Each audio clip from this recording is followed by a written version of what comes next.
Hello, hello, hello. I am live, I think. We're looking pretty good. Got my hood, my blazer. This is how you do it. Okay. Good morning, everybody. Joe King here. We got some cool stuff ready to go this morning. Hopefully, I got a couple of my buddies gonna come check me out. My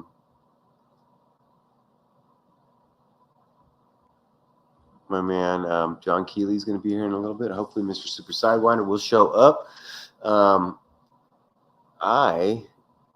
Let's see here. Let's see if anybody's watching. First of all, oh man, so I am feeling very much under the weather. I had missed work on Thursday because I've been so sick, and I haven't missed a day of work since I quit drinking.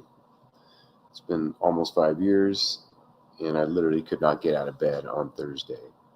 So that was a bummer.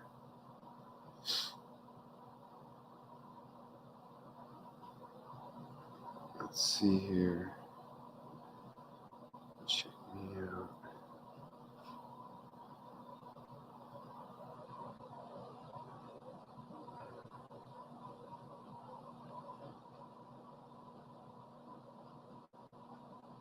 And make sure I'm here. Okay.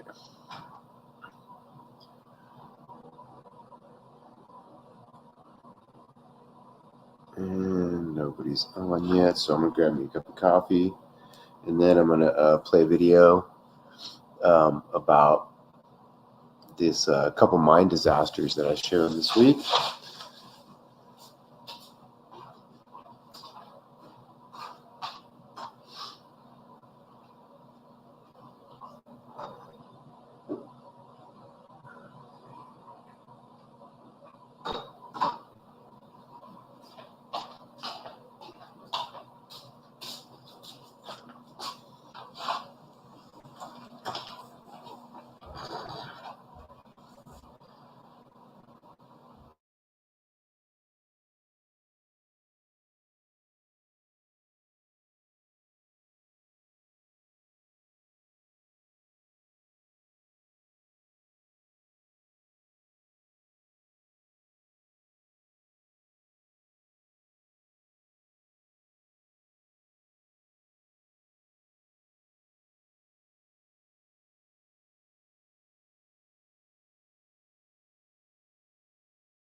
Okay, so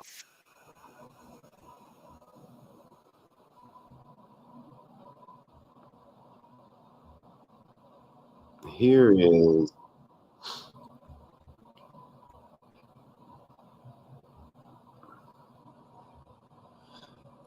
is anybody, I want to see if anybody remembers this thing. It's from 1980. There she, oh, can't hear? How about now? Auntie Kimmy. Oh, where's my, oh, no sound. Let me see. Let me see. Audio. Hello, hello. Okay, so it shows my little green thing going. How about now? Noise. Noise. Do I look like John Wick, Kimmy? It's my son-in-law said. You know the look. You got the hood, got the jacket. Just get out of the shower. The hair's wet. But thank you for watching. You're my one. I'm going to show, let's see here. So AI, just like I'll be thinking about something, and I was thinking about like it being flooded in a mine and like having a mine disaster. And what pops up on my feed? My mine disaster stuff, literally just for me thinking about it. I'm serious. So I'd like to thank the AI and all the mind reading technology for giving me this stuff. Let's see, let's share this screen. I hope I can show this, man, but it's got like so many views. But this was in 1980, Lake Pignor. Okay, let's share this real quick.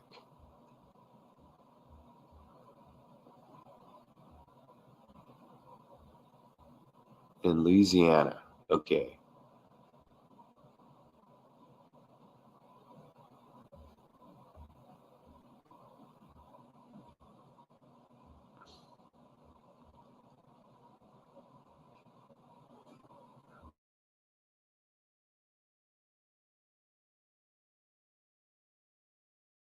"1980 is a new day at Lake Peigneur in Louisiana, some 9 miles north of the Vermilion Bay in the Gulf of Mexico. A charming, calm lake is a popular resort for fishermen and nature lovers. The beauty of the lake is rounded off with a gorgeous botanical park on the lake's Jefferson Island.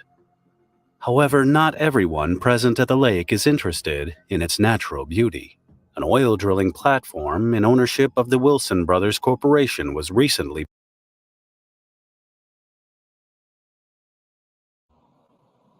Morning, buddy.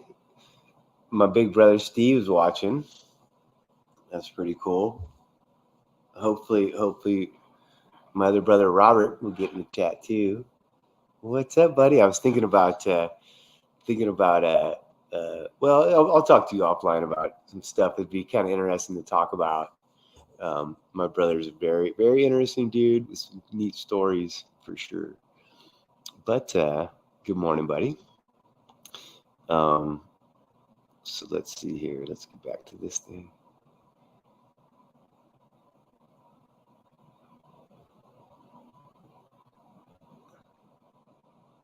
brought to the lake. Hired by the famous Texaco Oil Company, Wilson Brothers were looking for oil.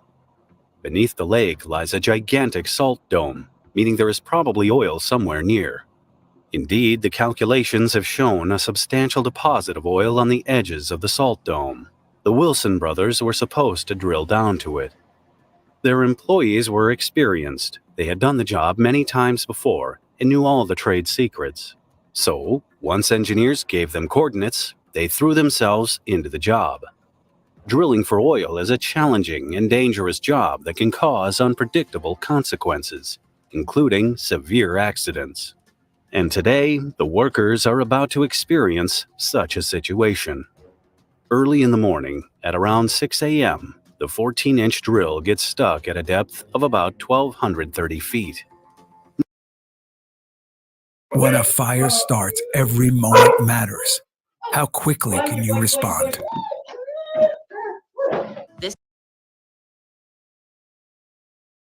Nothing too unusual for the workers on the platform. They just need to get the drill loose and continue working.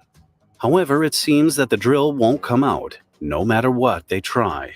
Suddenly, the drill tilts forcefully, followed by a couple of loud pops. It is undoubtedly a situation that calls for an immediate evacuation of workers. In a hurry, they cut free the barges holding the platform and flee to the safe part of the lake. They were right to evacuate as the platform overturns and begins to sink. A couple of minutes later, the entire platform disappears into the lake, to the surprise of the workers and everyone around. The oil drilling platform is a massive construction, and the lake is just 10 feet deep. There is no way it can swallow the entire thing. Still disoriented and shocked by what they've seen, workers notice their boat is being pulled back to the platform's location. Not quite sure what is going on, the skipper pushes the throttle and takes the boat and the workers to the safety of the lakeshore. The sunken platform turns out to be just an introduction to an event of cataclysmic proportions.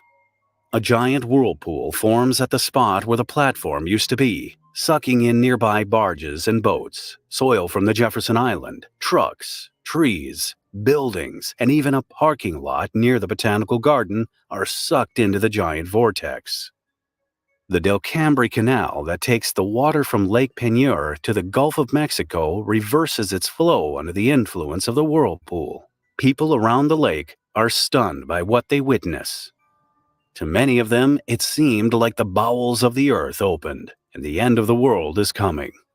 The exaggerated impression the people got that day as they watched the entire lake disappear in front of their eyes was not far from reality. The ground did open, and all the water from the lake went into it. What they didn't know was that under their feet, another drama was going on. Below the lake lies a colossal salt dome, a vertical mass of salt that intrudes into upper layers of earth from underlying salt beds due to the weight of the overlying rock. In the United States, salt domes are frequent, especially along the Gulf of Mexico coastline, most of them in Texas and Louisiana. All of them are exploited for salt mining. Inside the salt dome beneath Lake Peigneur was a 4-level salt mine reaching depths of 1,500 feet. Under the ownership of the Diamond Crystal Salt Company, the mine was opened in 1919 and was extracting halide minerals, better known as rock salt, for 6 decades in Cessna Company. The mine was opened in 1919 and was a 4-level salt mine.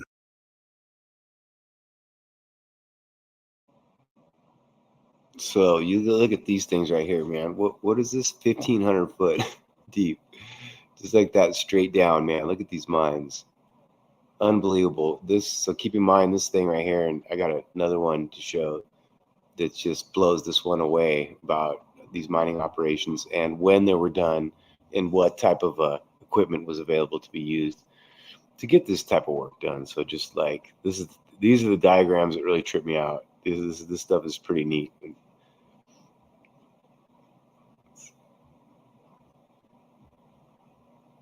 Reaching depths of 1,500 feet. Under the ownership of the Diamond Crystal Salt Company, the mine was opened in 1919 and was extracting halide minerals, better known as rock salt, for 6 decades incessantly. The initial mining was conducted on the topmost level at a depth of 800 feet. Over time, the primary salt production moved deeper, with 3 new levels opened at depths of 1,000.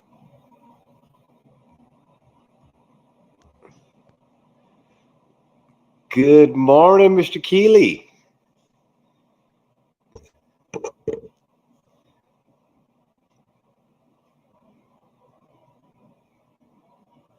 hello, and my husband.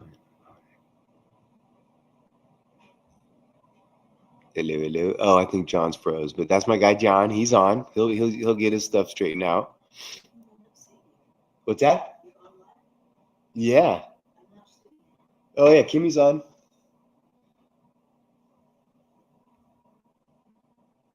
Okay, well, I'm gonna get back to this thing. John's gonna get straightened out.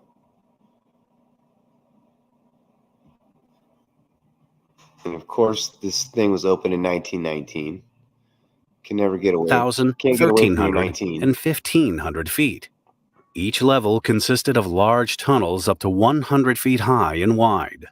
The tunnel on the bottommost level was 100 feet wide and 80 feet tall.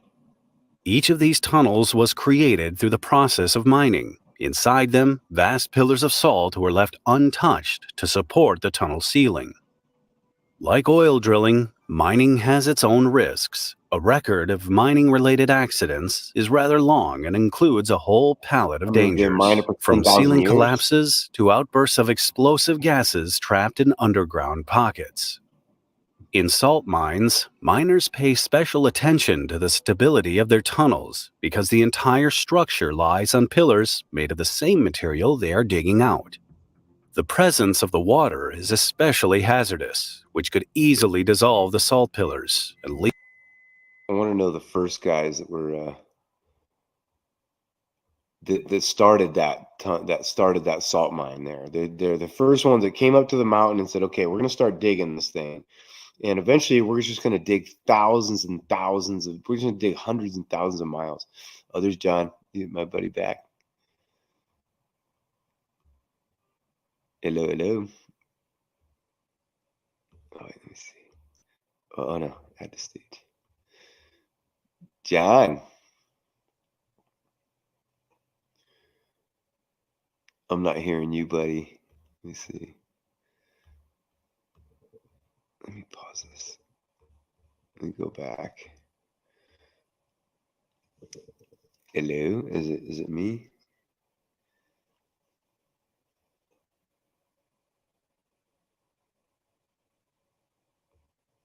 Can anybody hear me?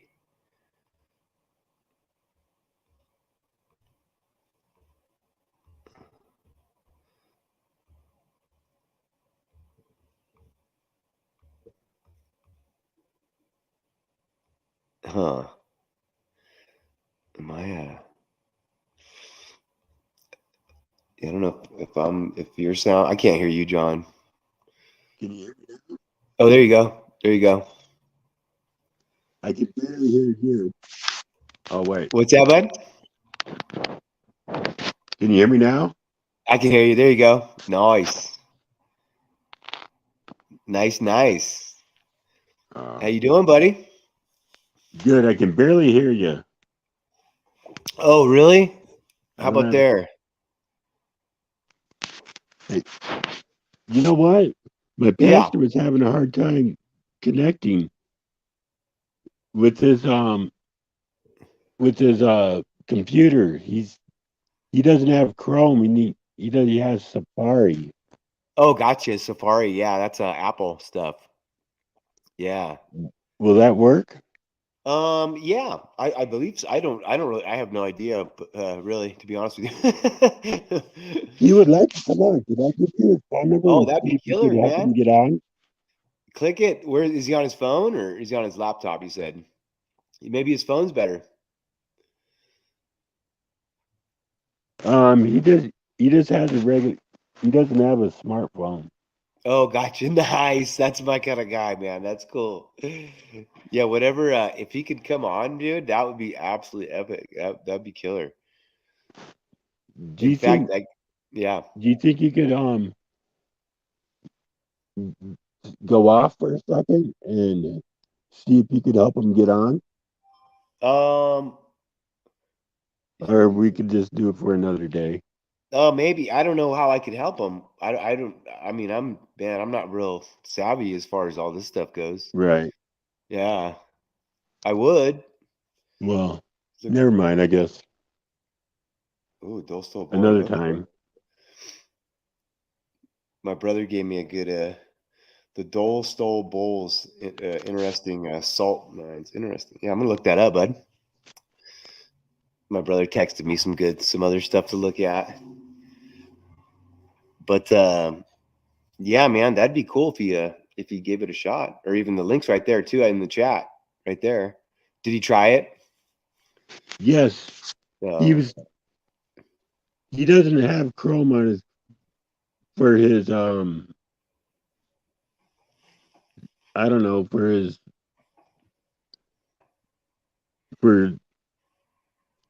I'm not computer. I'm computer yeah, illiterate also. like operating system or whatever it is. Yeah, Yeah, his totally. system is Safari, Yeah, and he's yeah. afraid if he downloads Chrome, it's Mess it up.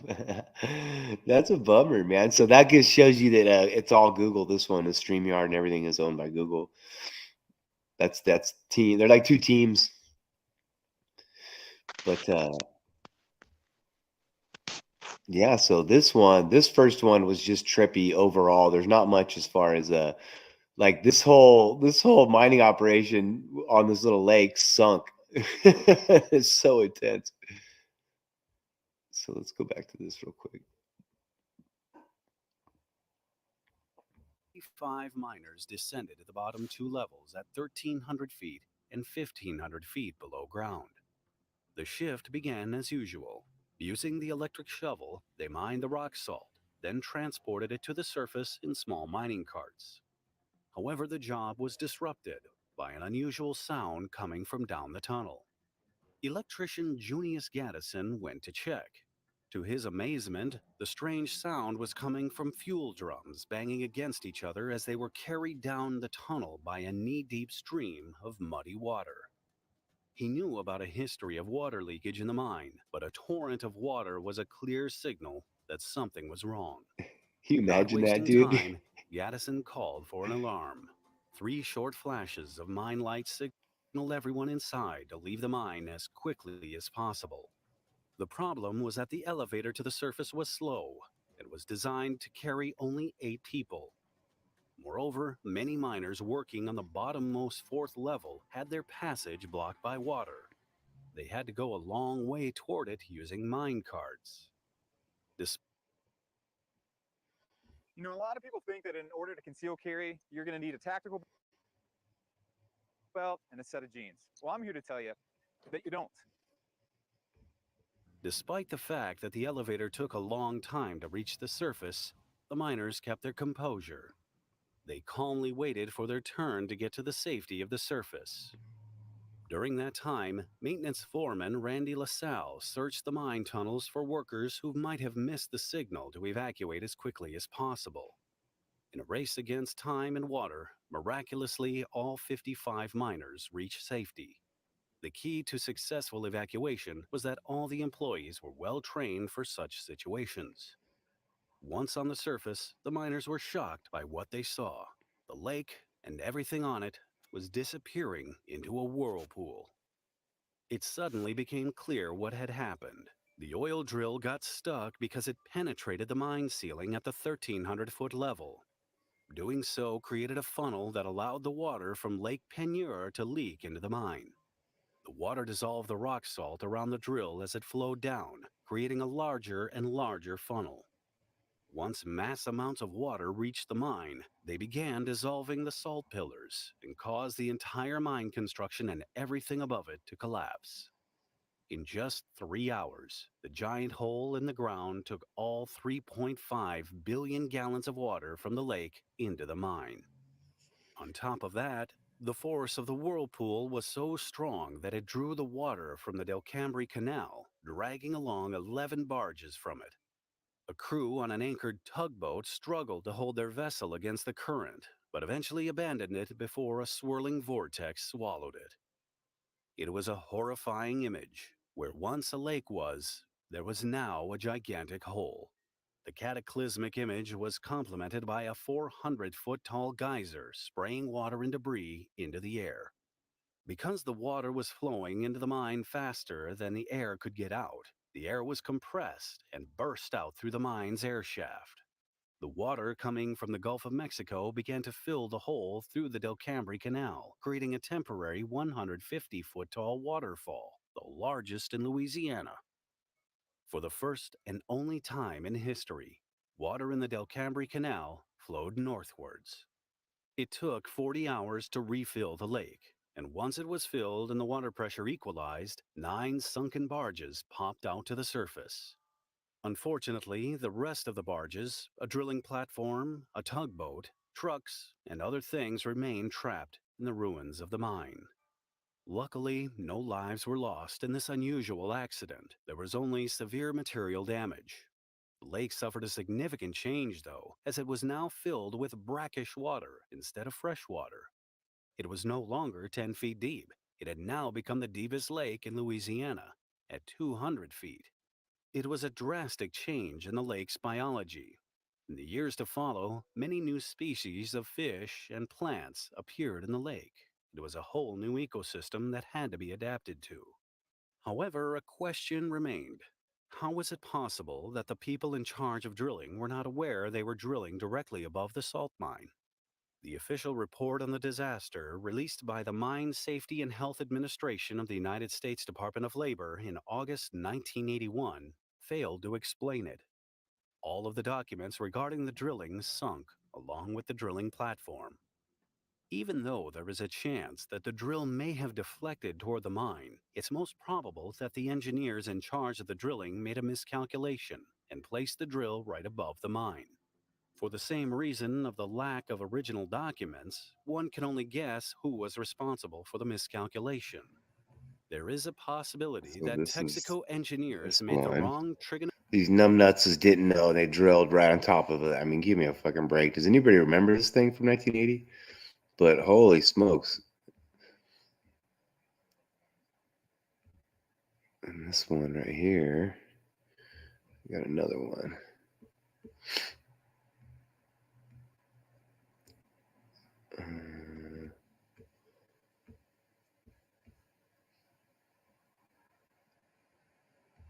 Much later. And then this one's a trip right here.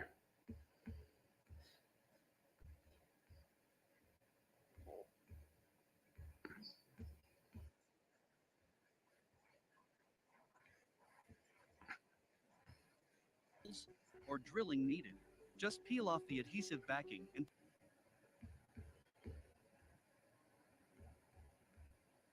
process could take a full hour and a half, not to mention the walk.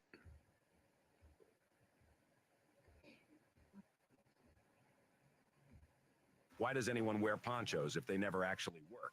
All you need is the bearskin waterproof tactical jacket to bounce water. It was first opened in 1820 and would eventually reach 2,000 feet deep into the earth, but also a full mile underneath the That thing is Atlantic originally Ocean. opened in 1820. This guy just said to you. This is the Levant Mine, also nicknamed the Mine Under the Sea.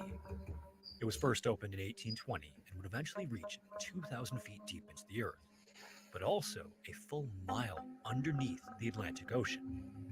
I'm sure you can imagine what might happen if one of those tunnels were to fail. So, dude, That what's is up, buddy? So check this one out. What do you got? This mine, okay, 1820. They said this thing's built, and just look at the size of it. This is the Levant Mine, also nicknamed the Mine Under the Sea. It was first Where's opened this, in Scotland or something? Yeah, so is this Scotland? The earth, Let's but see. also a full mile underneath the Atlantic Ocean. Oh no, the Atlantic. Okay, that's Sure the you East can Coast. I'm imagine sorry. What might happen if one of those tunnels were to fail? Incredibly, that isn't even the worst of the condition. Wow, that goes pretty deep. This is Dude. the story of the Levant mine disaster. As always, viewer discretion is advised. So, the best part about this thing is how they describe how they actually got this stuff done. The real reason things have gotten much better is legislation. Because no matter how many injuries something might prevent, there's nothing This quite is like just the explaining how get a government business to helped actually us pay for safety build equipment better. and This the beginning insurance. part. Mining in particular has never been an easy job and still isn't. However,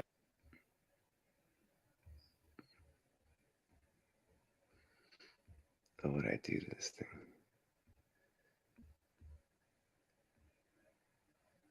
Oh no. So that last picture was a whole mining operation? Yeah, so I actually got process off could it. take a full hour and a So half, not to mention the walk back to their hometowns afterward. this is such a big mine that And to add insult to injury, the possible 3 hours a day spent climbing ladders wasn't paid time. You were only on the You would clock. never when you never got to know and from the nothing mine from for one looking of the looking 3 from the 8-hour top. shifts each day. yeah, I Excuse know. me. And so they when they All things go considered, later. Levant mine I certainly don't sounds like one of the worst jobs fast a forward person too would have. much, but But despite one of the this, there were horizontals is a mile 370 long people and working goes the mine under most the years, ocean, about under the 2/3 Atlantic. of them underground. And The remainder so on the surface, what they including say women, here is they get to children, this men point with where they injuries talk that kept about them from working down below. how Their they job to went replace ahead the and people wearing got 2 this fist-sized stuff shovels with done. hammers They're and going to sort show of it here type pretty soon. Is that process. this is before And diesel those who did engines and work all this down stuff. below This said they had as young as 1820 is 14, when they started included digging many this thing people out, were right? desperate, couldn't So find work they elsewhere. literally are going to say It here that also they wasn't had uncommon for candles, exhausted men to little fall from ladders at candles the end of their workdays. on top of Even their more helmet. injuries were caused They'd by melt large them on their pellets helmets, wafted and into that's the how air and they ignited got by the the mine workers' done. They say here, candles, and blinding it's them or so setting off funny, premature man. I can't. explosions. It's just like Afterward, men who were unconscious or too injured to make But the climb back up would be hauled up with ropes, or later on, one of these skips, which were a pair of That buckets they had to have quite a gently ventilation stone system in also. the mines. I mean, think about it. They By didn't. This is you're 1840, talking about engines were before starting to diesel become a little more engines and common and stuff. began to be used in the mine. Like in This is how their skips were 1840, powered. there's just no way we didn't have Basically, these two technology buckets moved to along dig vertical something tracks this inside the deep and mine this shaft, this with a big. cable linking both of them over a pulley at the top. So when one went down, the other came up. This meant the steam engine powering them only need to generate enough power to move the ore itself and not the skips, since they would counterbalance one another. Then in Well, now they. April And 40th, that's the other thing too is they actually keep marched out of changing the what mine. they. Then they'd wait for the next platform to come back down before See, stepping look at the back on it, systems they repeating had the here, process man. This is a trip. 137 more times to reach the surface from the very bottom. Now, obviously, this sounds insane, and it was, but when the alternative was to climb 80 ladders back to back, it's also easy to see why the workers were actually happy about the new machine. Compared to the hour-and-a-half climb up the ladders, the man engine only took half an hour and was a lot safer for the exhaust 80 workers in the ladders long to run. climb out. Though the danger of missing a step and falling was still there, There's it just was no way a man improved could for do that. You know, 1857, these stories leading to aren't reduced real. rates of lung and heart issues and extended average lifespans for workers in What year mines that was had this them. in operation? So it Thanks to started the series of years, the 1820, engine and made right it now possible they're to getting to lift the 24 1840. ton weight of So the this is loaded rock 20 with years into 130 this pounds of steam operation, pressure per square and you inch. got to climb So 80 regardless of how ladders to get unusual it down seemed, to the the man bottom. engine really was an improvement. On the other hand, the problem was that already by the 1850s, the first recognizable modern elevators had begun to be used. And even among similar man engines, the Levant man engine was sort of primitive. It only used one moving rod as opposed to two, which effectively doubled the time it took to So reach the top and 1850, bottom, they as put half the time was elevators spent in waiting on it. stationary ledges instead of stepping to a second moving rod. Additionally, it used a type of engine that could be choppy and unreliable. This was later replaced in 1893, but by then the man engine was practically ancient technology anyway. But despite this, it continued to be used for almost another 30 years. By 1919, 62 years of constant use had worn down components, rotted wood and heat and moisture of the mine shaft, and put the machine under the stress of millions of repetitions, carrying as many as 130 people at a time. Hundreds of individual parts were replaced over the years, but finally, it was too much. 62 years of constant use on stationary ledges instead of stepping to a second moving rod. Additionally, it used a type of engine that could be choppy and unreliable. This was later replaced in 1893, but by then the man engine was practically ancient technology anyway. But despite this, it continued to be used for almost another 30 years. By 1919, 62 years of constant use had worn down components, rotted wood and heat and moisture of the mine shaft, and put the machine under the stress of millions of repetitions, carrying as many as 130 people at a time. Hundreds of individual parts were replaced over the years, but finally, it was too much anyway. On October 20th that year, the morning shift was winding down and miners were packing up and starting to make their way back to the surface around 3 p.m. Many of them had just survived World War I, only to return home to a struggling economy and few ways to support their families. Time and time again, those men and the workers before them had told management that the man engine wasn't safe. It was rickety and the parts shuddered as it moved. Many of the landings and steps had also been eaten away and not properly repaired, but management declined to do anything about it. Replacing the engine would cost a lot of money, and while there were plans to dig a new vertical shaft and install something a little more modern, work had yet to even begin. By then, the mine employed 331 people, with 187 of them working below ground. And as more and more people filed onto the little wooden steps, filling it nearly to capacity, just 18 inches from the top of the stroke, as most of the men were getting ready to step off, there was a bang. This was the sound of a bracket connecting the top beams to the rod that had been wearing down for 5 years since it was last replaced. In a single moment, it broke away and the 1,000-foot rod and all the men began to fall. Near the very top of the shaft, the men disappeared screaming as the only thing that they had to hold onto plummeted back into the mine shaft. As it did, it bent and buckled, breaking through the catchwings that were supposed to keep it in place. So after dropping the first 12 feet and slamming into the bottom of the mine shaft, the top 300 feet of the rod broke off and continued to fall on its own. Men farther down the engine began to realize something was happening and could hear what seemed like an avalanche of stone and wood coming down toward them. As the platform shook under their feet and started to slide, dozens of workers leapt onto the nearest ledge or the landings of different floors if they could. Others just held on for their life and found themselves sliding down level after level into the dark. As this happened, their candles were blown out by the sudden movement, and the shaft was filled with the crashing sounds of rock all around as the rod buckled and dug into the wall of the mine shaft, causing a partial cave-in. Then a moment later, the dust began to settle. and the rumble of stone and metal was replaced with silence for a moment. And then, with the growing cries of men trapped calling for help, many of them separated from one another and nearly all in total darkness. After the rod plummeted from the surface, the 300-foot piece that had broken off fell almost another 300 feet, shattering wooden beams and landings along the way before finally piercing the shaft wall and coming to a stop. In doing so, it had also completely blocked the tunnel by taking out so many of the supports. Then, down below, the rest of the rod had buckled but mostly remained in place, trapping the men on it deep underground. Back at the top of the mine, workers knew something had gone wrong, but not what or how bad it was. One of the few dozen workers who had just made it to the top when the break happened, a man named John Grenfell, volunteered to climb back down into the shaft and see what had happened. And almost immediately, he came across a group of dead and injured who were twisted between the wooden beams and rocks that completely sealed the tunnel. Horrifyingly,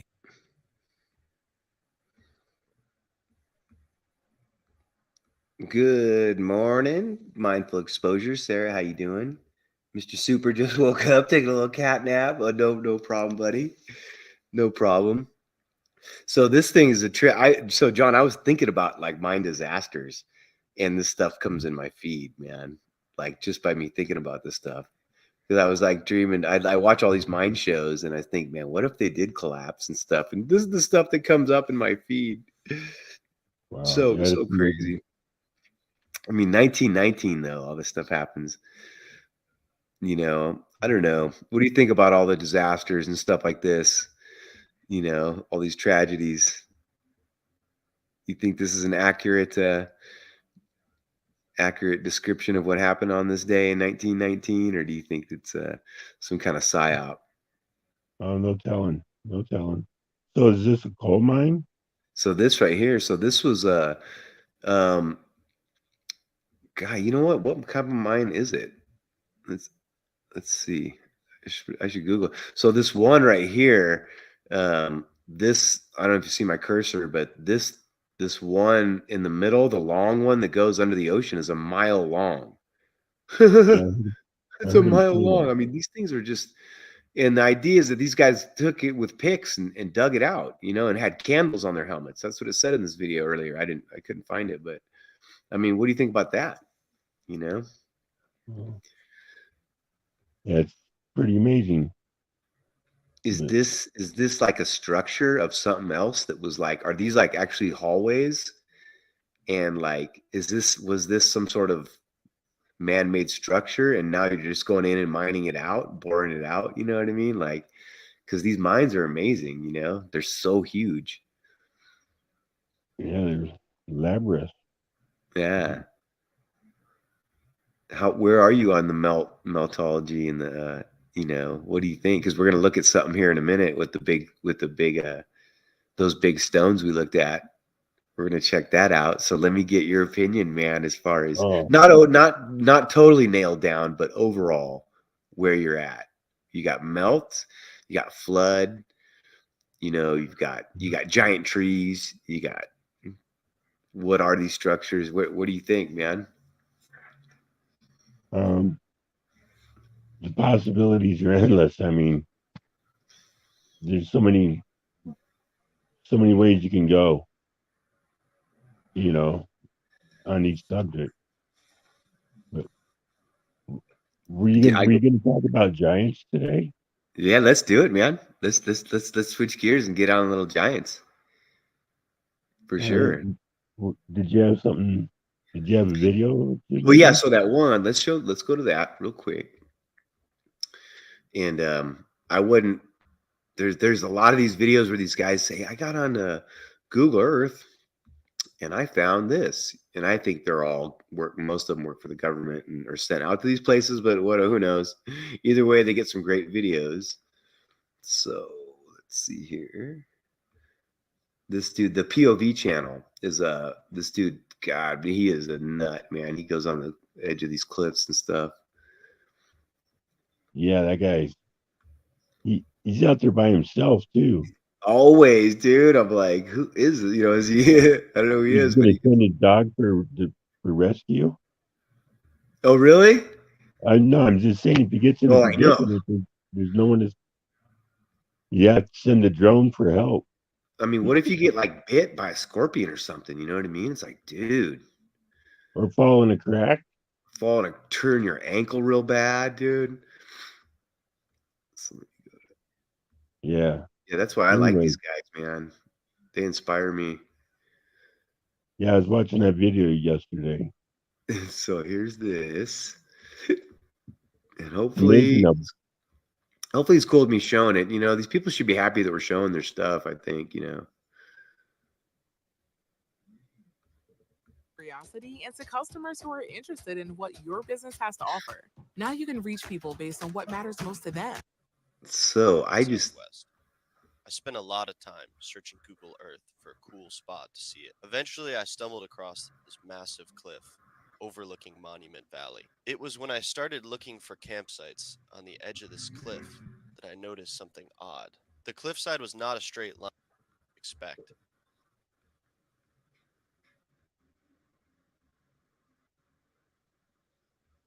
I understood why. This cliffside is composed of hundreds, maybe even thousands, of massive, geometrically perfect cubes and rectangles. This immediately piqued my interest and got me thinking, is it possible for a perfect cube to exist in nature? What would it look like when one of these comes crashing down? And what else is there to find here? I ended up watching the eclipse somewhere else with two of my friends, during which I apparently took them on the scariest hike of their life. And when we were done, they immediately drove home because they were, quote, traumatized. he scared his That's friends a story off. for another time. I had to go see these cubes before they fall, so I set out to find them. I ended up staying here for a lot longer than I expected and finding things completely out of my explanation. What is this? Most amazingly, Yeah, look at those rocks. So that right there I'm not the too. first I, person I meant to to. be fascinated by these Looks objects. like I have a coral. ton of that. That's coral. The first thing he was looking at right there when he said, "What was that?" That's coral. I swear, because I have a bunch of that. Completely out of my Really? explanation. Let's see. Right there, I have that. There's out in the desert. There's tons of that's coral, man. I Is it swear. red There's coral? yeah, there's fields of it. I have some in my backyard. I took some out from out in the desert. There's like giant coral fields out in the desert, man. Which is like, you know, so much evidence of the water being higher and lower at times. Like, it's really weird. But yeah, let me play that. So now we're thinking. Now think giants. Think those big squares that you're looking at, and thinking if that was a building and those were blocks. If that was a block wall, imagine that. That's where I'm. What is this? Most amazingly, perhaps, evidence that I am not the first person to be fascinated by these objects.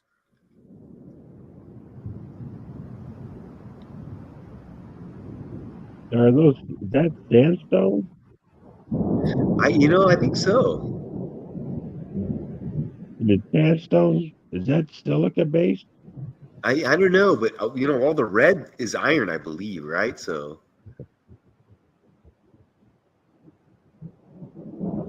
and I swear these like where I'm at, rock changes like granite to this to that, man. It's like it's so that's what makes it look like why is it so different? You know, like are they melted things? You know, structures. Look at this, man. Whoa. Quartz does grow in squares. And yeah, absolutely. Yeah, there's things that can in trees can make little things, you know. Oh, you gonna go over there, Mindful? You gonna check that? You gonna check this out? You can see there's several humanoid drawings. One right here, one right here, and right there. Yeah, I'm pretty lucky. I got a lot of And the petroglyphs. craziest thing is that they're located right on the edge of this amazing view. Dude, look at this. What? Let's go. Let's go, man.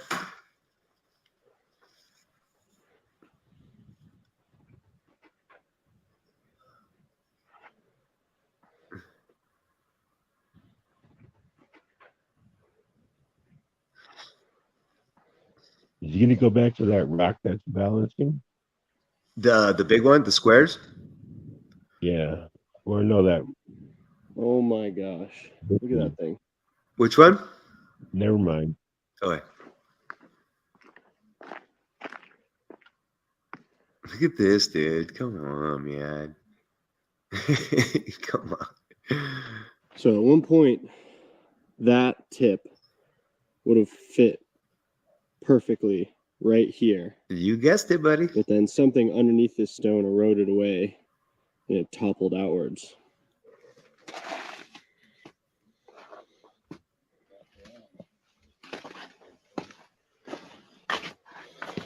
No. Yeah, it almost looks like there might be a rendering on the side of that rock. Yes. You know, when you look back to these videos, man, you see a lot of stuff. Like even I see stuff on my GoPro that I didn't see with my eyes sometimes. But I mean, so now we're talking, I mean, look at this thing. So we're thinking giants. And if this was some sort of blocks or something, man, like how could you not think of something like that? This is Utah, right? Yeah. I believe this is Utah. Little areas, and I mean, some of these are even more fascinating than squares. Some of these rocks are like, whoa, you know, like there's so much so much functionality to everything around. Not only just you know, like I'm all into the waterways and the all that stuff, but functional for spirituality, functional for, I mean, you got to imagine if almost everything you look at that was built, especially the old stuff, is lined up with some sort of astronomical type of thing. So, I mean, that being said, your crops and your growing and your nature and your life is just, it has to be the most important thing that there is going by the sky clock. If all these structures, they went to so much trouble to build all this stuff to line up with certain eclipses and certain things, I mean, that's just got to, if they went to all that effort, we got to know as people that this is so important. So whoever built this stuff or whoever this was is telling us, hey, man, get with the sky clock, you know, get with God and nature and get with the, you know, growing crops and stuff like that, you know. I'm down with that. And the giants were, if they were there, they were men of renown, and they knew stuff, and they're trying to tell us. Maybe they're sitting over in a, you know, over the ice wall, and they're watching us like, man, I hope you guys quit fucking up. You know, they're like trying to, they're like giving us a chance. Like, come on, man, do it right this time, guys. Let's go. I hope they're not using this as an experiment. Yeah, like those Twilight Zone episodes, you know. So is there anybody in the chat? We got some really cool people in the chat. Yep, Sarah from Mindful Exposures, one of the best, literally one of the best on the. I mean, she's just awesome, man. Gets it done. Mr. Super Sidewinders talking. He's probably getting some grub, maybe getting ready. Maybe he's listening to Eye of the Tiger. I bet he's playing Eye of the Tiger, getting ready to come on. But yeah, I'm wearing a blazer. Yeah, you see my blazer, and but see, I got the blazer with the hood. So you know, like these guys on on the NFL channel and stuff, they're talking. You are awesome. But yeah, we're going blazer and hoodie for the Saturday morning show. You're like a Northern Crockett.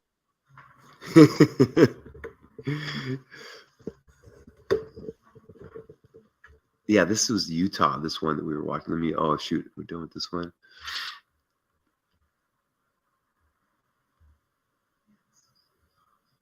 And that's what I mean. This right here. because I go back and forth, and I'm like, I need to see more. Like I'm like 5 years ago, I heard about giants, and so I'm like, that could be, man. I mean, some of the stuff's amazing, but then it hasn't gone anywhere, But when I see stuff like this, is when I go, okay, man, maybe, and then You think those could be leftover blocks, but I think they might just be. You never know mm-hmm. when it comes to that. If there was a great cataclysm, where everything melted. Right. But,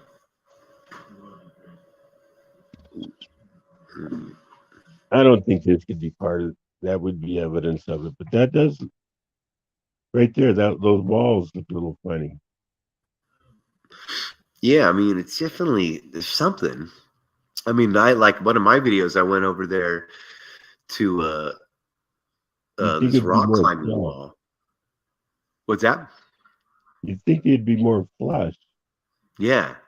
It seems like there's almost like someone's, plastered over it. Oh, I know. What's this stuff like Kairos calls that? There's some sort of what do you call it? Where there is some sort of like concrete cover they put. There's a lot around here. Oh man, I forget what he calls it. Yeah, not geopolymer, but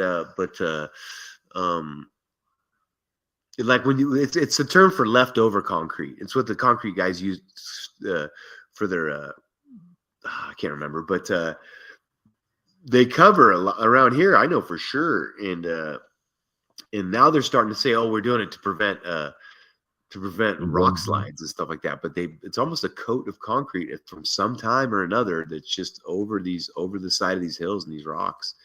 I mean, there's just so much man-made stuff. Look at this. He measures it out right here, approximately.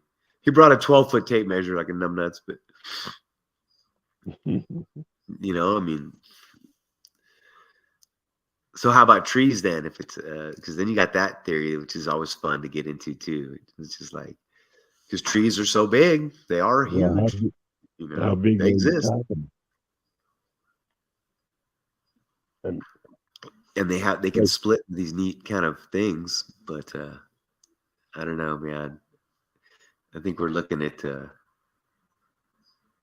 I mean, I don't think maybe these mesas. That'd be a tree that would have to be miles high. I don't. That's the thing, man. Like, it'd be like two trees would take so much water that, an ocean, it'd be like, and that's why I don't think the mountains were giant elephants or whatever. You couldn't have like all these giant things just eating everything. You couldn't sustain it. Right. I feel like we're in a certain area and we're a certain size for a reason. And I just, this is where I get stuck. This doesn't make sense. And no one can freaking explain this to me for sure and say, absolutely, this is what's going on with these, Yeah, it does look pretty, like it could be man-made, It doesn't. Yeah. But I don't know. It's been there for thousands of years. Yeah, and that's the other thing is the time. The time to do all this is a lot, I wonder if lasers look like lasers maybe, are involved or something, frequencies. Look at that one. This one's cool right there. I like that. Like, what is that? Look at the size of that thing, man. It does almost look like a quarry. Yeah, and then quarries are, it's like you're taking advantage of a situation that was already there. Quarries, mines. I mean, they're so deep and so vast that they're just structures, man, they're like hallway instead of as a tunnel as a hallway, like I know there's like one building here in Reno that there's two buildings that are identical sitting right next to each other. And I guarantee you underneath, they're just one big building connected. And I mean, like, there's so much under our feet, man, that we don't know about. Like every day, my imagination about what's under our feet grows bigger and bigger and bigger.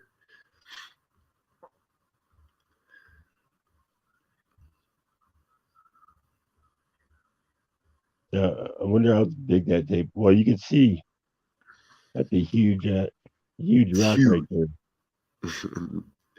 Because that's why he gets a good shot of standing next to it. But right here, this is what I cannot watch this stuff. My stomach turns, dude. Ugh, God, get off the cliff, dude. Ugh. Yeah, he must. That guy's like a fly. And his dog's smart. My dog would have freaking fell. Yeah, don't go. I know it's funny because I watch these videos, I get nervous, but if I get out there, I'll do it, man. I'll get into it, but it's pretty, it's fun, man. What else? What else can we look at for giants?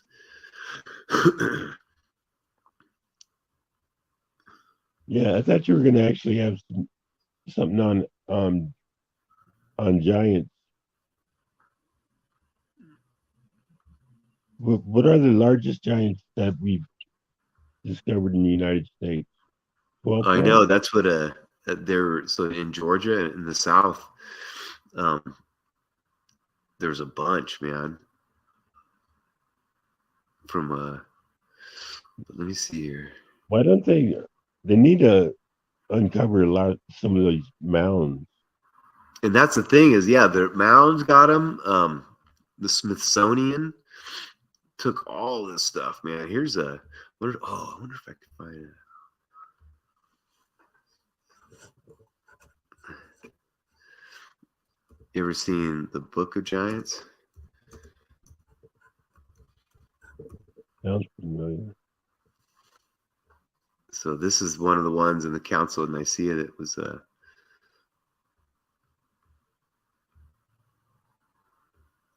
Council of Nicaea that was taken out of the Bible was the Book of Giants. It's this one right here. It's like the Book of Enoch and the Book of Adam and Eve and all that type of stuff. Let me see here.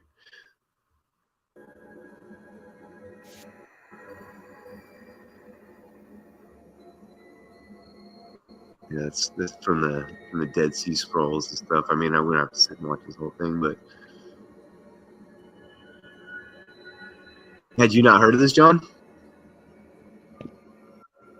A little bit. I mean, the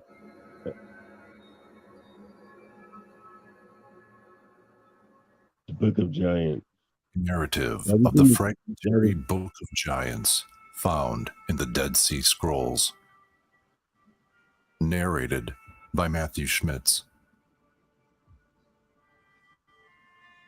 No, I The haven't. fallen angels knew the secrets of all things. At this time, sin was great on the earth. The wicked angel. This is a good channel right here, Altruistic Grace Media. It's a pretty good channel that I'm sub to. It's got a lot of hermetic stuff in it. It's not really. It's pretty neat, esoteric type of stuff. But here's a little bit of this. Angels killed many people and begot giants with mortal women.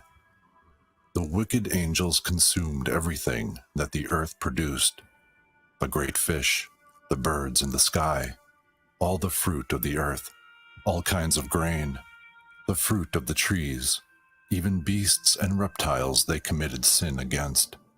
All the creeping things of the earth they observed and abused. They performed every harsh deed with harsh utterance upon male and female creations, and upon humanity itself.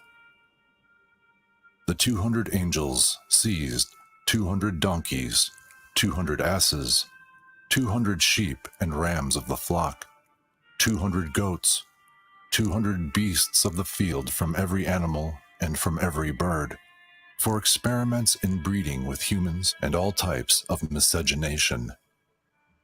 From these deeds, monsters were created and flourished across the earth. The monsters sought out flesh, which would be destroyed or perverted. monsters and giants would arise who were lacking in true knowledge because they were abominations. In the meantime, the earth grew ever more corrupt and the giants more mighty. They considered trying to persuade other angels to come upon the earth, otherwise their tyranny might ultimately perish and die. All the time they were causing great corruption in the earth.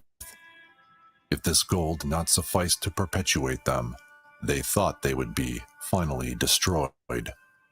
The fallen ones defiled all creation and begot giants and monstrous creatures and corrupted all the earth, which was defiled by bloodshedding at the hands of the giants. But this did not suffice them, and they were seeking constantly to devour and destroy many more. The monsters attacked all creation. The giant named Maui then had a dire vision. In his dream, a great tablet upon which was inscribed several names was immersed in water. When the tablet emerged from the water, only 3 names remained of the generation of Adam. Maui reported his dream to the other giants, wherein he described that men drenched the tablet in water so that it was covered. It was then lifted out, and all the inscriptions but 3 had vanished. The dream was then discussed among them. "This vision is cause for cursing and sorrow," said the group. "I," said Maui, "am the one who will be blamed most of the whole group, of those cast down out of heaven, and I shall have to go to hear the spirits of the slain complaining about their killers, and crying out that we shall all die together, and be made an end of. When I am sleeping and dreaming, bread and shelter will be denied me." So, troubled with this vision, the monsters entered into the gathering of the giants. Then Oya spoke, without trembling, to Maui. "Who showed you all this vision, my brother?" "Barakel, my father, was with me as corroborator, and it seemed he experienced the same vision." But before Maui had finished telling what he had seen in his dream, Oya said to him, "Now I have heard wonders. If a barren woman gives birth, that would be an equal wonder." Thereupon Oya said to Haya, "Are we to be destroyed upon this earth?" When they had finished discussing the dreams, both Oya and Haya wept greatly before the assembled giants and monsters. "Use your strength," the group counseled. Then Oya said to Haya, "This doom is not for us, but for wicked Azazel, for he showed the most corruption to humanity. They surely will not let all their beloved creations be neglected. We are not to be cast down. You, all of you, have strength and can resist." The giants, after a moment of contemplating this, however, realized that fighting heaven is futile. The giant who is named Gilgamesh stepped forward to speak. "I am a giant, and by my mighty strength in my arm, I can vanquish anyone who is mortal. I have made war with the mortals in the past, but I am not now able to stand against my opponents who reside in heaven and dwell in holy places. And not only this, Go grab a but refill. they are in fact stronger than I am. The day of the ravening wild beasts has come, as has that of the wild man, as I am known." Then Oya said to him, "I have been forced to have a dream. The sleep of my eyes vanquished so that I could see a vision. Now I know that on the field of battle we cannot win. Gilgamesh, take heed of these words." Oya then began to describe his vision. "I saw a tree uprooted except for 3 of its roots. While I was, as it were, watching, some beings moved all the roots into this garden, but not the 3. This dream," continued Oya, concerns the death of our souls and those of Gilgamesh and all his companions. However, Gilgamesh said to me that all the forebodings concerned only the rulers of the earth, the temporal, powerful ones, whom the leader of the good angels has cursed. The giants were glad at his words. Then Oya turned and left the assembly. After this, 2 other giants had visions. They were unable to sleep, and they came to their comrades and told their dreams to the assembly of monsters. They reported that in their dream they seemed to be observing a garden, where those who tended the garden were watering 200 trees, and large shoots came out of their roots. Suddenly, the garden erupted with blazing fire, so that the garden was destroyed and all the water evaporated. After this, they went to the other giants to tell them of their dreams. Decidedly, the giants said, Let us seek out Enoch, the noted scribe, and he will interpret for us the dream. Thereupon, Oya declared to the giants, I too this night had another dream, and behold, the ruler of heaven came down to earth and made end of us. Such is the ending of my dream. Upon hearing this, all the monsters and giants grew afraid and called Maui the Titan. He came to meet the giants who pleaded with him and sent him to Enoch the scribe.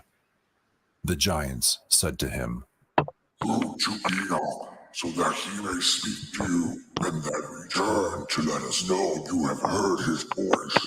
Oya spoke to Maui and said to him, Enoch will listen and interpret the dreams, and tell us how long we giants have to live and rule on earth. Maui then mounted up in the air. Good morning, everybody. My brother Robert's in chat. Boston, the great Boston Ray is in the chat. What's up, buddy? How you doing, man? Battle of the Gargantuans. Yep. Yeah, I've never seen this book before. Yeah. This is there's the Council of Nicaea. They this is where they decided all these books were going to be in or out, and so there's this is, Enoch's the most famous one, but there's this one and Adam and Eve and something else too. So when was the Council of Nicaea? Like 300? No, it was like, no, that was God, wasn't it like 16 or something, 100 and something? Oh, that. Yeah, oh, it was a okay. recent thing. I got it. I think, unless I'm wrong, we could look that up. But I believe no. that. Well, they didn't discover this Dead Sea Scrolls till 50 years ago, or what? 70 years ago, right? Well, no. That was because it was definitely before all this stuff. We could look at it though. But let me get my.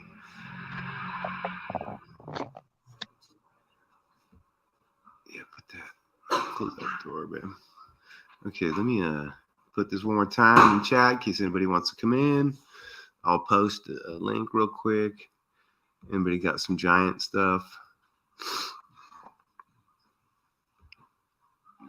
Let's see what my brother Nick. What do you think about giants, Nick?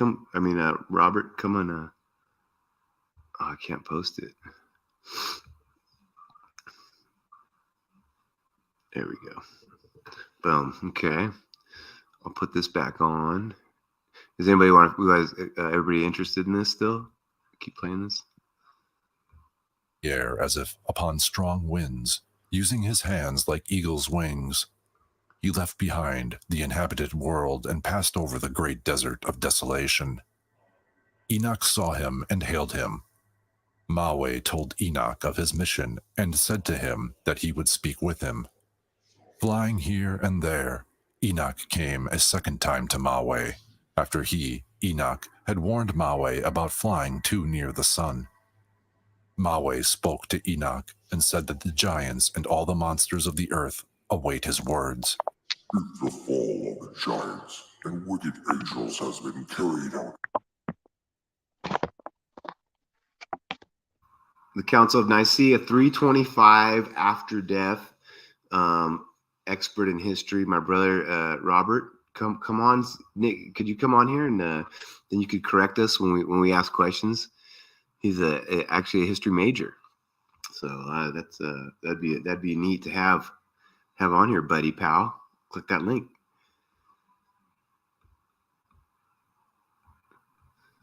If my pastor is around right now, he could answer these questions. Some of them. At least assure us. Oh, I know, dude. Our days spent doing harm will be added to our lives.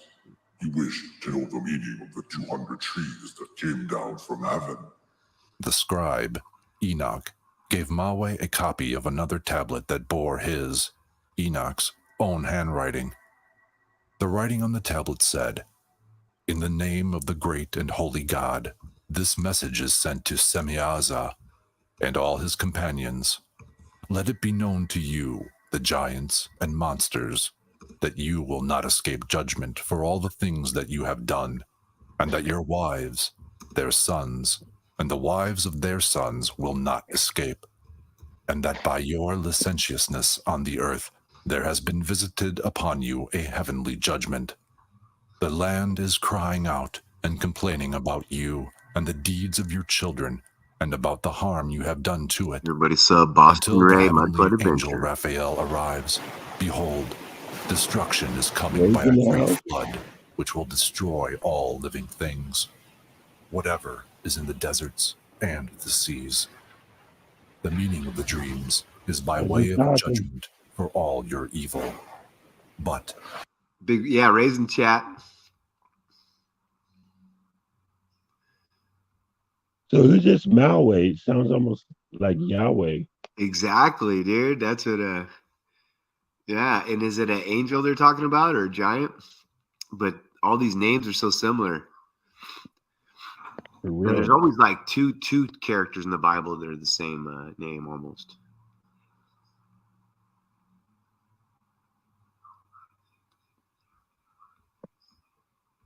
if you now loosen the bonds binding you to evil and pray for forgiveness, you may yet be saved. Here, Enoch recounts his own vision as described in the Book of Enoch. This is where the Dead Sea Scrolls version of the Book of Giants abruptly ends. It is speculated and stated in numerous texts and oral traditions that several giants somehow survived the Great Flood to walk among the peoples of Earth once more.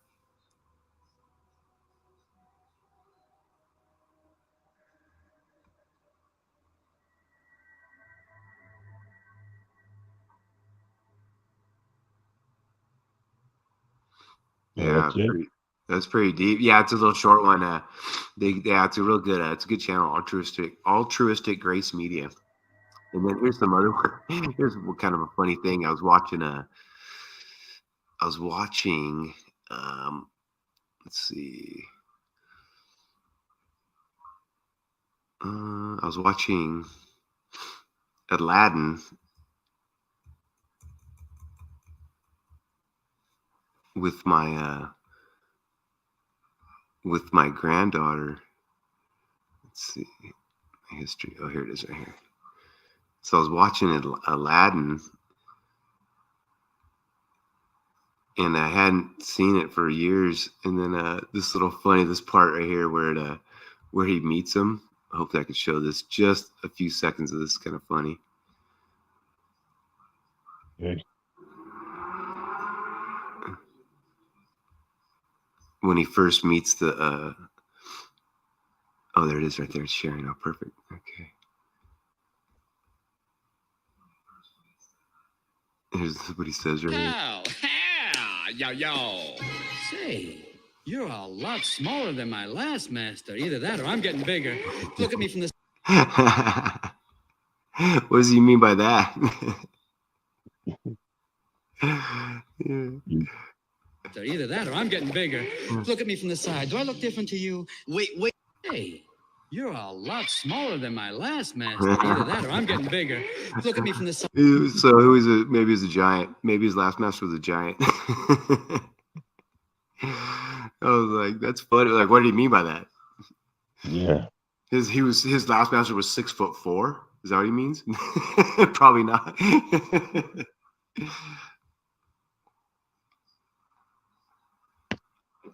Oh, how about Greek gods? Yeah, the Titans and stuff like the new Godzilla movie and stuff like that, and all the symbology and the Godzilla stuff with the flat Earth.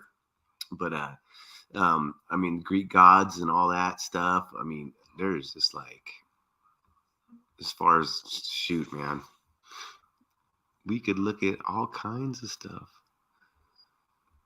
Yeah, they're constantly showing stuff in the movies. I mean, every one I watch now. If they're not disclosing aliens, it's giants. Yeah, exactly. And then pushing some other, like, you know, the hollow Earth and stuff, which is, it's definitely hollow as far as there's a lot in it. Seems like they're letting a lot of stuff out of the bag right now. Right. Keep us occupied, distracted.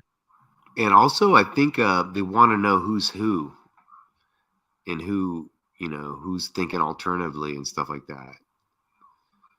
Because information is their tool that they use to, you know, their main weapon they got is information. And that's what they use to go ahead and manipulate and program, is the information that they gather. And I think that's one thing. Okay, who's who and who's, you know, they're not going to waste their time, you know, doing stuff. Certain, you know, just they want to know what they're doing to people. Yeah, they definitely want to see who's on the red or blue team. Yeah. Then it's like, okay, I got the programming just for you. You know, it's not like. Yeah, it's fine. What's the best one? Play that game. What's your favorite video? So mine on bit. What's the best one with some giants that I could show?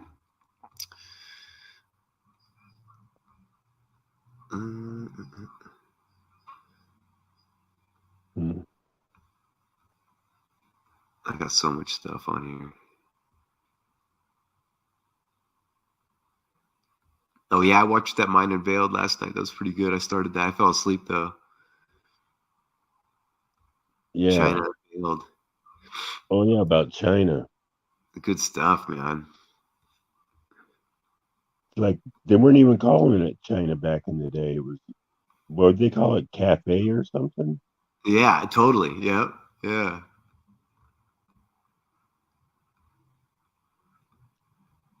So Tartaria, I believe, the Tartarians were a race of people that were at least 12 foot tall. What do you think? Yeah, see, that's, you know, you could go with that, like, especially since there's all these records of people in Florida being averaging 7 foot tall, a whole bunch of people. A whole bunch of people being averaging that. So if you're averaging 7, like if you're averaging 7 foot tall, so tall guys are 8 foot tall, you know. I'm looking at something. This guy said I get down too many rabbit holes, but some guy said he infiltrated Bohemian Grove on his YouTube channel. But I think so, man. I think so. And maybe in 12, maybe, you know, like the people in Miami, that whole group of people, you know, all the stuff in Miami that they're finding. I mean, I think so, dude. You know, definitely that. I just don't know about the giant stuff, you know. Well, 60 foot. There's a world difference between 8 foot and 12 foot. Let me tell you. Yeah. An 8 foot giant is huge, but add 4 more feet, that's out of this world. Yeah, 8 foot guys. Those existed. You know, there was a couple in history. So it's just like the trees. You know, they're big ass trees for sure. You know, so, but you know, there's got to be also a limit to where we're at, especially if we're in a closed system that we're in. There has to be limitations in a closed system. It's just the way it's a system. So, you know, it can't be, you know, I don't know about, yeah, maybe it's something like that, like 12 foot tall, but you know, I think that's about it, man. You know, you don't believe 30 foot giants? I just don't think so. But I'm not opposed to anything. I just don't think it's just not now. It's one logical conclusion is not leading to the next to that. So far, what I've seen. So, but then then I see those big blocks and I go, oh, dude, But I think what we're capable of is just especially with frequencies and especially with the way things that we're understanding now about what we could do with construction. I think so. I think that you got a combination of bigger people, but also better technology, bigger, better, smarter, everything. So I think we're giant structures, but it's just every day it's a little different. So every day my mind changes, not changes, but like, I don't know. I just enjoy it. Yes, definitely. I enjoy the whole thing. That's why I'm not I like to debate it,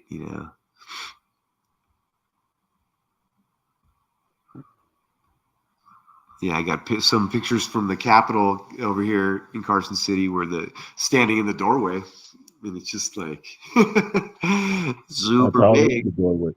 Is it a 10-foot doorway or 12 foot? More. It's like 20 foot. It's like just giant. Yeah, and and then the door's inside of it. And so I got a picture of it standing there with my wife. So it's so big. That's in Carson City. Sounds like Europe. Did you see the one video I made with the in Virginia City? The giant doors they say are for horses, so you could ride your horse in all these places.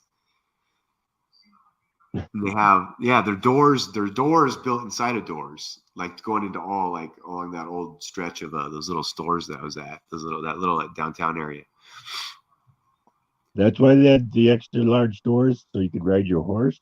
That's what the guy told me. I got it on one of my videos, the whole story. The guy told me at the bar. I think it was the bartender there at the old Genoa bar that like John Wayne would hang out at and stuff. I guess Stone Cold Steve Austin lives over there, and he's popular in the community. Hangs out in Carson and Genoa and Gardnerville and stuff. So that's pretty cool. What's Johnny? I want to know. My sister-in-law, Kimmy wants to know what you're eating. What am I eating? Banana and yogurt. Yogurt. And a banana. Eating healthy. Organic banana. So I'm gonna say something. Like John is mild-mannered, soft-spoken. John, we're gonna do an interview pretty soon, and I'll put a little advertisement before we do it. I'm gonna interview John. And you're gonna see the wild life of John, and get to know him real well on his interview. We've been talking lately, and it's gonna be wild. It's gonna be interesting, man. I can't wait to do it. But like you said, a little pre-interview, write stuff down like the professionals. Yeah. We'll do it professionally. You ask the questions. Dude, it's gonna be good. I'm telling you, people, you're not gonna want to miss it.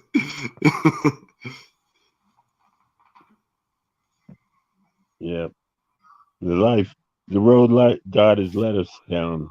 Yeah. Quite amazing. We all have a story to tell. Big time. Big time. They are all interesting too, especially around here, man. And to make it this long, we got to,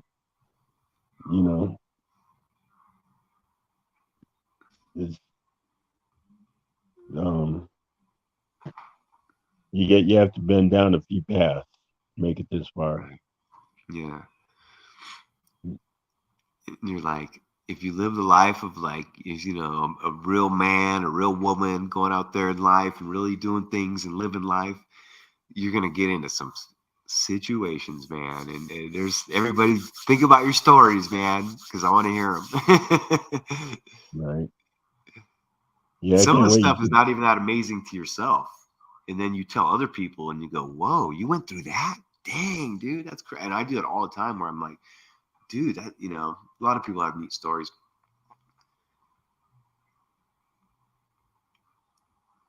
Okay, let's see.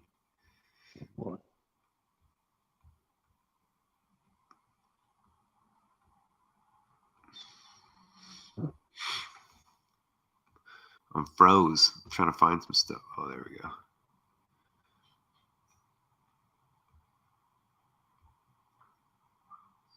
Yeah, pop something up on that screen. Yeah. I can't think of anything to say right now. No, all good, buddy. Just relax. This thing, fly me to the moon. No,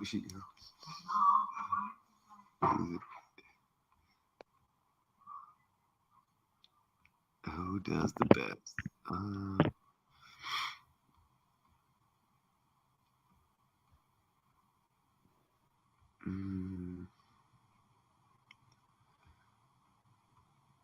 Oh, you know what? I wanted to show. Off topic. Is anybody my guy Master Baked is a great channel here, and he's in here. And you guys ever heard of the Santa Crawl? It goes on in Reno. I watched this video the other day. It's like there's they call them crawls here in Reno, and I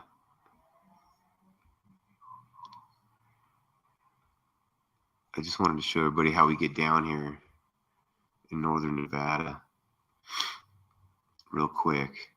Yeah, there's these pub crawls where you go to different bars and crawl around. And my guy Master, I was going through this guy's videos. What? Oh, yeah. What? Okay. You use your train of thought and you're just paused for a long time. You're right. Okay. Okay. Sweet. So.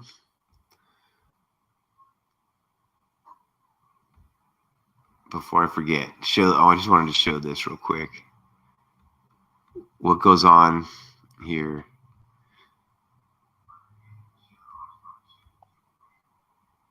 I meant to show this last time when my guy came on, Master Baked. He's a good channel.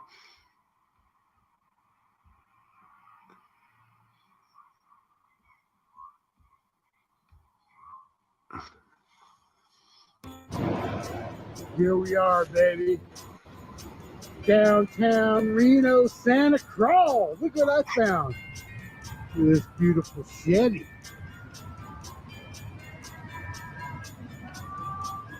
Oh my God.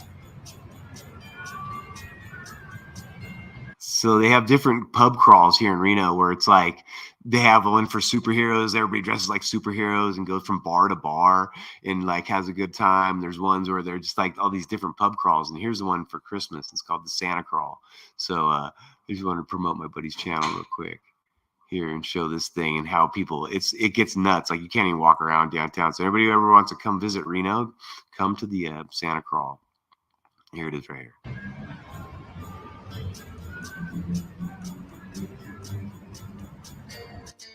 We're downtown Reno, baby, with Santa. You believe this shit? I found him. I know him.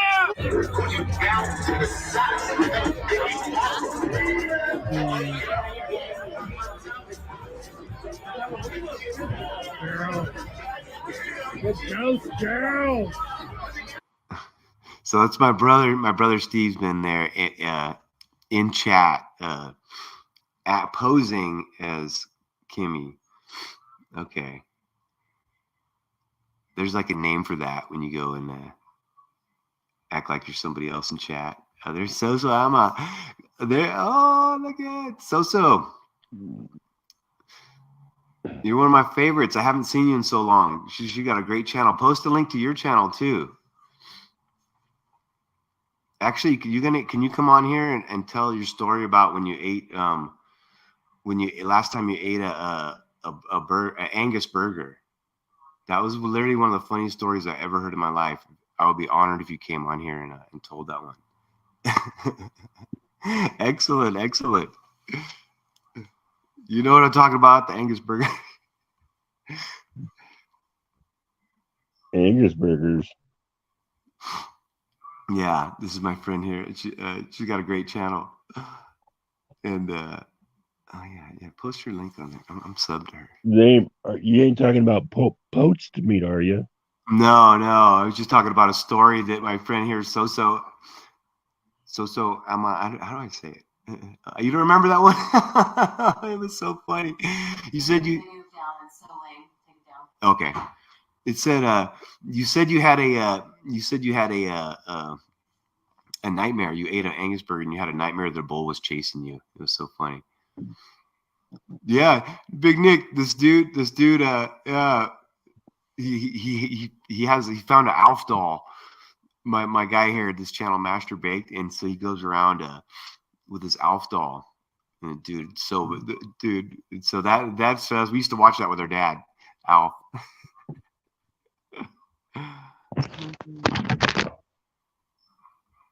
But okay, so I was ordered to take this down. I'll stop sharing. Anyways, yeah, man.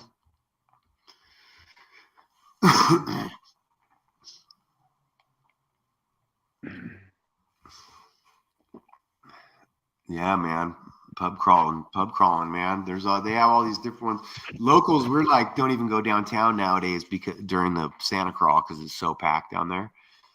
But you know, guys like you come from the Bay Area and be like, dude, I'm gonna come drink. So they call it the crawl? Yeah, they call them crawls. Go from one bar to the next to the next. Crawl. Yeah, and then you end up crawling by the time you end up getting there. I get it. Yeah, not me, not no more, man. Almost 5 years on July 11th.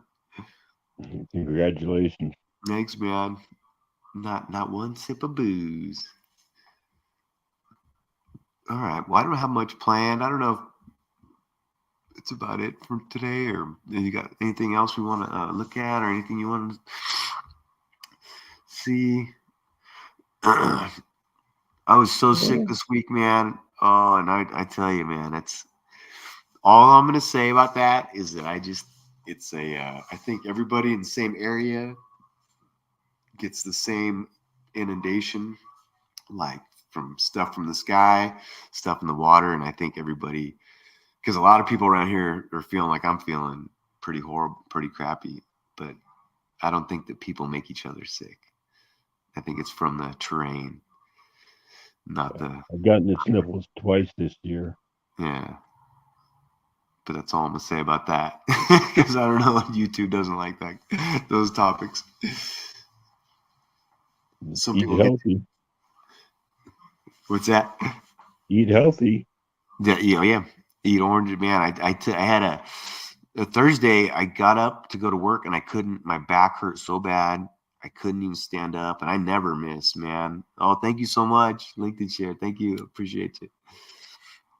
Yeah, so you've been drained, exhausted, Mr. Super. Oh my God, my back hurts so bad. And it was a combination of working too much. I think it's always a combination of things, it comes together, man. And that's what does it.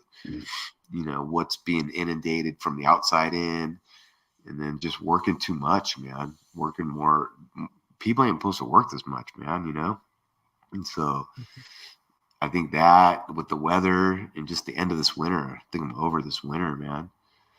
And my wife, that's what my wife, she's like, oh, she's hurting too, but it's like, I never miss work. And I got up, dude, I cannot go. So, but I went Friday, but still feeling horrible, man. Yeah, it's got to be scary. Your back giving out on you. But just having sore muscles that I deal with is enough. Yeah. Yeah, got to go to work. Got to be able to work. Yeah, I know. I was thinking about you, man. Like, what do you do and stuff physically? What do you try to stretch and stuff, and try and do as much physical stuff as you can. Yeah, I do as much as possible. Yeah, I am pretty lazy though. I'm getting lazy in my old age. It happens, man. I told guys I only got so many bendovers at work now, man. There's a limit now. I'm 50, so. I'm only bending over so many times to pick stuff up. Yep. Sub to Mr. Super Sidewinder. Yeah, man. Mr. Super, he's always got something good to say. Oh, dude, he's awesome, man. He's a stud. You get along with my brother real good. You guys would talk. My brother's in the chat. Yeah, I got his phone number by accident yesterday. Yeah, I gave it to you, man. Oh my God, little group chat. So sub, nice.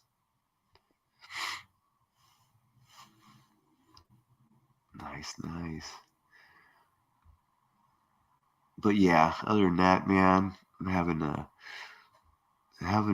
more and more happy days, more good, more, positive thoughts and stuff overall in life. Well, having your family right next to you is a good thing.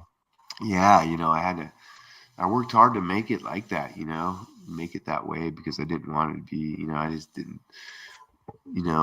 if people splitting apart, it's hard on people, man, We all grew up with latchkey kids, sitting at home by ourselves and stuff in the 80s and stuff, It was no way to be, man, Correct. Everybody working and stuff. It's like, yeah, get to 900. That'd be sweet. Get you to 900 subs. I don't know if I'll be able to help you that much, but I got a couple people. But she's got great content too. Very thoughtful stuff, man. Actual content, I call it. That's what I like. That's what I got on my channel. I go, it's hours of hard work and stuff. So kind of, you put a lot of hard work into it. It's pretty cool, man. So you got an occasion you're going to today with that blazer? No, I thought I'd put it on. I was freezing. I needed layers, and it was hanging up on my thing. So I'm like, you know what? Why not? Looking good.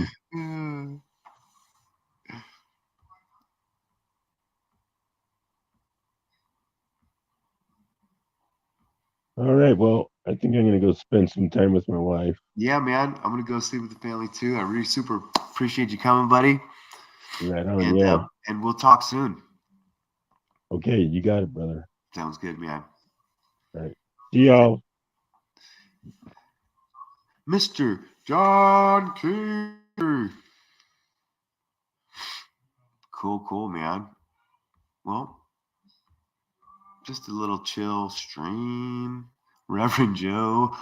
Yes, today we are talking about the flood of mud. My great-grandfather was a Pentecostal preacher.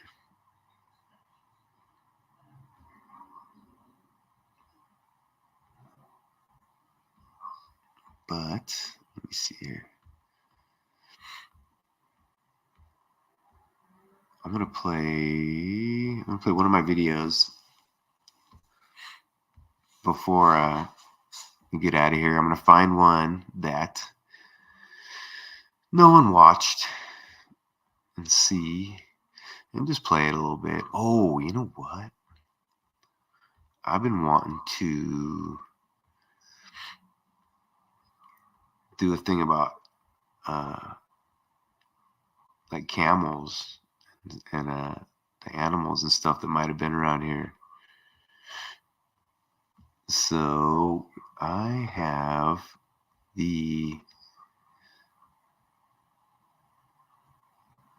but let's play this one instead real quick. 1 minute. Okay, here's a little here's a tunnel that you have to like walk to and go under Highway 80. And when I first went, I thought there was a guy sleeping. I thought there was a homeless person sleeping in it, so I got scared. That's why I like wait, and I'm looking and putting the camera in there.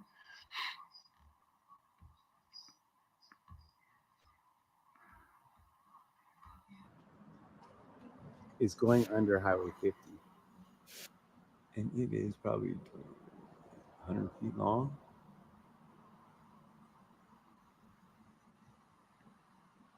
Oh, no. 150 feet long. This is the wrong one. And it goes under. Oh, this is the wrong tunnel. This is under Highway 50. This is by that Dayton. This is by that stamp mill. So this goes under 50.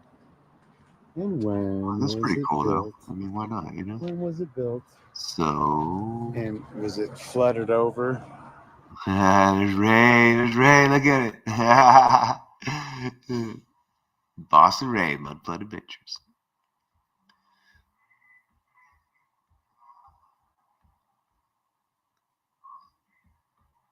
Okay, no, this ain't the one.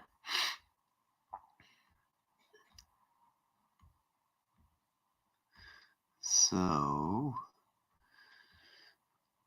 let's just scroll down and find. Let's pick one. Let's pick one.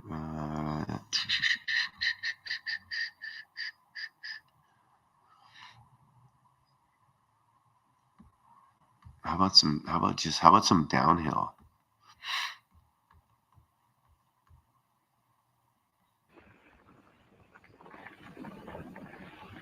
How about a little downhill to get you going for Saturday? Get fired up on some downhill mountain biking real quick. And then we'll just get your day going. Play a little Eye of the Tiger.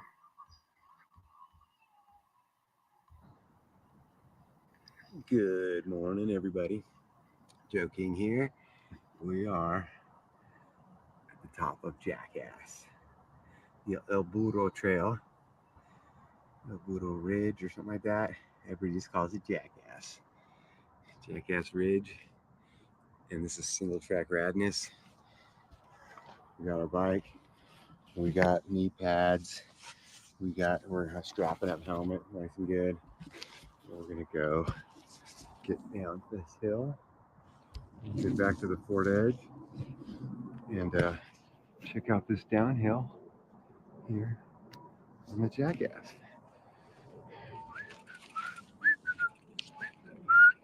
Off into the wild blue yonder. Battery check. We did a battery check 1, 2. What is this? The 5.9 Assassin with the rep that business. Here we go.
Oh shit! Sorry, bud.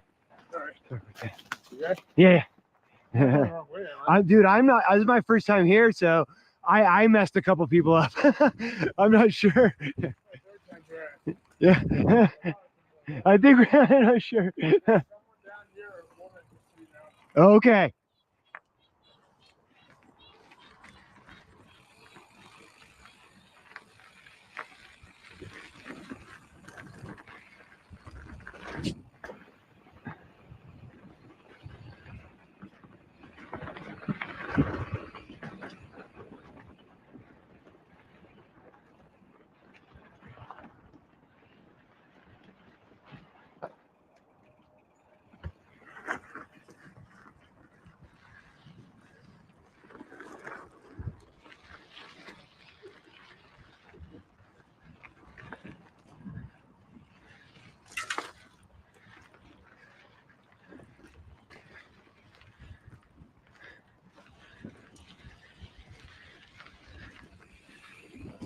Hey. Sorry about that. How's it going? Good. How you doing?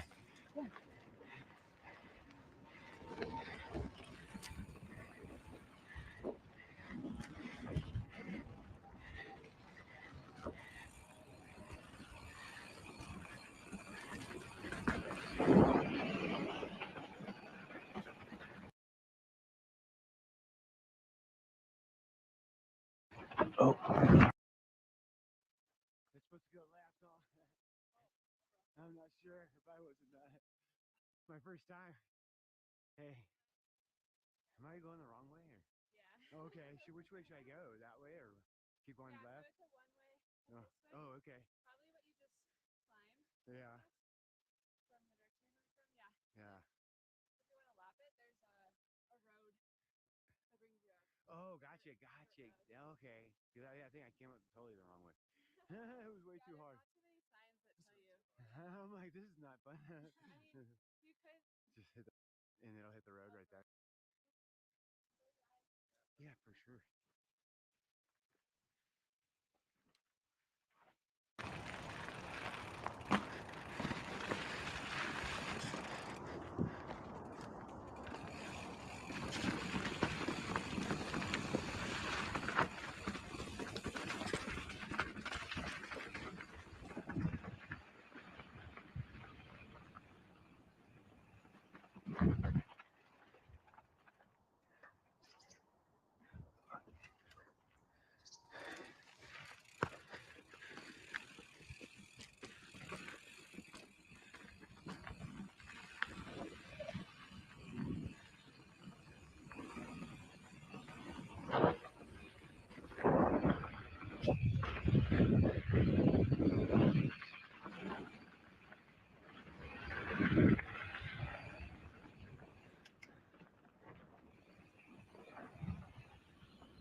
Oh, that's fucking mountain biking.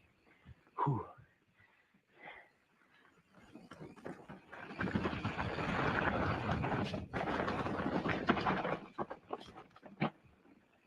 Oh, okay.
Sand is tricky.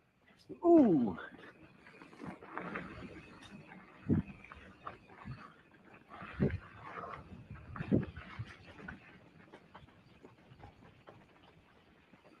Oh, hell yeah.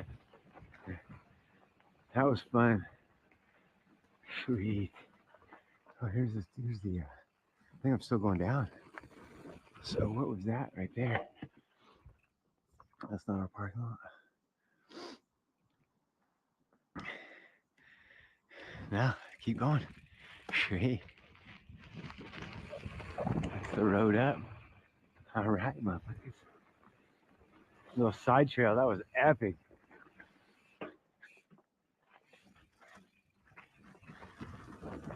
Now back on the main trail.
I was thinking about this the other day. Have you ever apologized?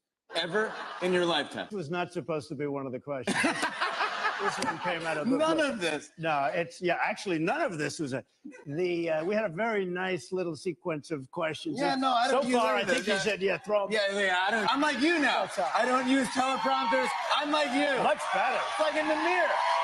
I fully think apologizing is a great thing, but you have to be wrong if you're not wrong. Like, for instance, they wanted me to apologize when I first announced for president. They wanted me to apologize because I brought up illegal immigration. Yeah. It turned out I took such heat. For the first 2 weeks, did I take heat? But ultimately, it turned out that I was right. And now people that reported on me are saying, thank you very much. I mean, hard to believe. Calling all American patriots.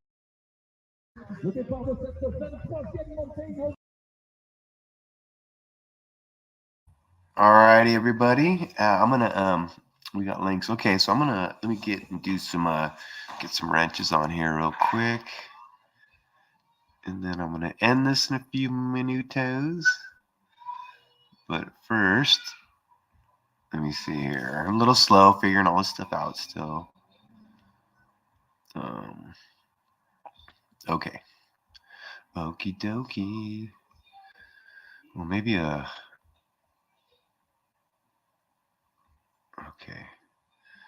Let's do this. I'll play one more of my videos, and then I'll get on there, put some wrenches.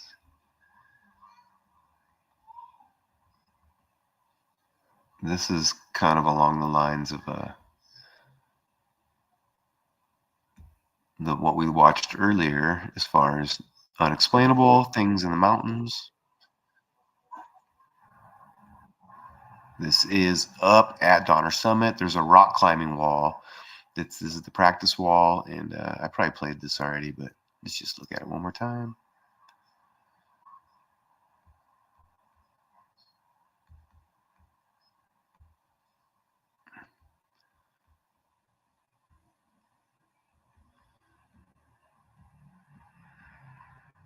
This is what you call boots on the ground.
Sorry, I messed that up there. I messed that up. I gotta. Oh, I know. I know. Never mind.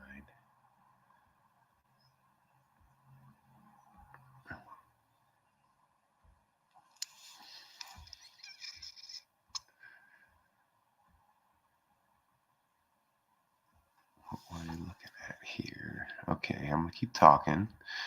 Okay. What was I on? Oh, we were right here. Let's finish this real quick.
Okay.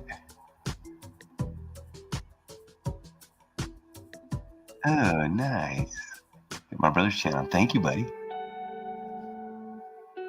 Okay, so I got some wrenches dropped.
So that is Donner Summit right there, and there's a big giant rock climbing wall when you get there, when you first pull up to it, the face of the whole mountain. But this is inside the mountain, and this is like a practice wall that all these kind of rookie rock climbers are climbing. Pretty interesting.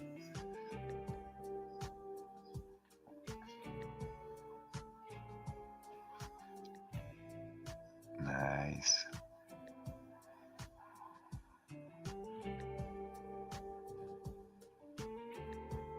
And so got some wrenches dropped. Watch a couple videos. I think I'm about to end this thing here. And thank you everybody so much for checking this out. Really, really appreciate it. And we'll let this thing play out real quick and then call it a day.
you.